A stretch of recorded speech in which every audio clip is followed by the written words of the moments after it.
আমাদের কিছু উদ্যোক্তা আছেন যারা বেশ কিছু দূর এগিয়ে গেছেন, কমপ্লিটলি নিজেদের চেষ্টায় তারা এতদূর চলে গেছেন, সরকার থেকে খুব একটা সাহায্য পাননি। কিন্তু এই জায়গাটাতে আসলে গ্লোবালিও অনেক অনেক রিপোর্ট আছে যেখানে বলা হচ্ছে যে সেমিকন্ডাক্টর ইন্ডাস্ট্রি আসলে নেক্সট অয়েল ইন্ডাস্ট্রি এভাবে বলা হয়, যে অয়েল ইন্ডাস্ট্রিতে যেরকম বড় ধরনের ট্রিলিয়ন ট্রিলিয়ন ডলারের একটা সম্ভাবনা রয়েছে, ছিল এবং এখন ওটা গ্রো করছে, সেমিকন্ডাক্টরও ভবিষ্যতে এরকম একটা জায়গায় চলে যাবে। এআই, মেশিন লার্নিং, এই প্রত্যেকটা জিনিসের ব্যাক এন্ডেই আসলে সেমিকন্ডাক্টরের একটা বড় ভূমিকা আছে।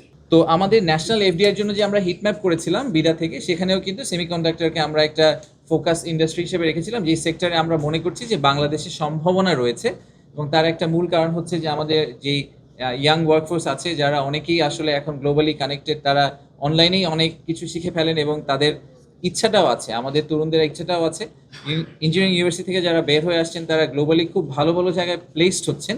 তার মানে হচ্ছে যে যদি আমরা বাংলাদেশেও তাদেরকে ভালো প্লেসমেন্টের সুযোগ দিতে পারি এবং বাংলাদেশি উদ্যোক্তাদের সাথে তাদেরকে কোনোভাবে কানেক্ট করে দিতে পারি, তাদেরকে ওই স্কিলগুলো দিতে পারি, তাহলে হয়তো বাংলাদেশেও ইন্ডাস্ট্রিটা দাঁড়িয়ে যাবে। তাহলে আর তাকে সিলিকন ভ্যালিতে গিয়ে কাজটা করতে হবে না, উনি বাংলাদেশে বসেই হয়তো একই রকম বেনিফিটস এবং সাপোর্ট নিয়ে বাংলাদেশে ওনারা এটা করতে পারবেন।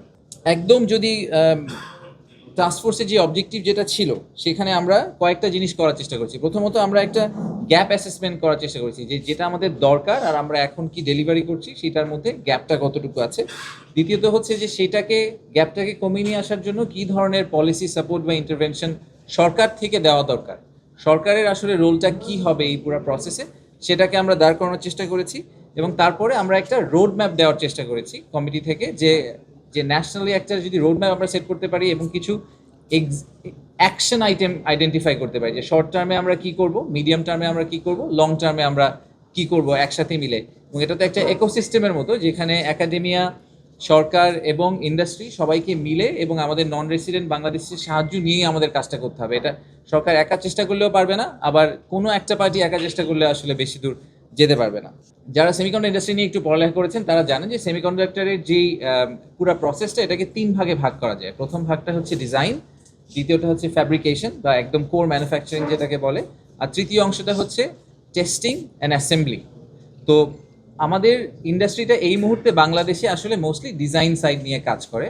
এবং সবচেয়ে বড় ইনভেস্টমেন্টের আসলে মানে যদি আমি একদম ইকুইটি ইনভেস্টমেন্ট বা ফাইন্যান্সিয়াল ইনভেস্টমেন্টের কথা বলি, সেটা আসলে প্রাইমারিলি করতে হয় ফ্যাব্রিকেশন প্ল্যান করতে। আমি একটা এক্সাম্পল দিই, যে খুব রিসেন্টলি ইন্ডিয়াতে, ভারতে একটা ফ্যাব্রিকেশন প্ল্যান্ট নিয়ে টাটা গ্রুপ কাজ করছে। তাদের ওই প্ল্যান্টের তারা এস্টিমেটেড ইনভেস্টমেন্ট বলেছে, জাস্ট একটা ফ্যাব্রিকেশন প্ল্যান্ট, সেটার এস্টিমেটেড ইনভেস্টমেন্ট হচ্ছে প্রায় $12 বিলিয়ন।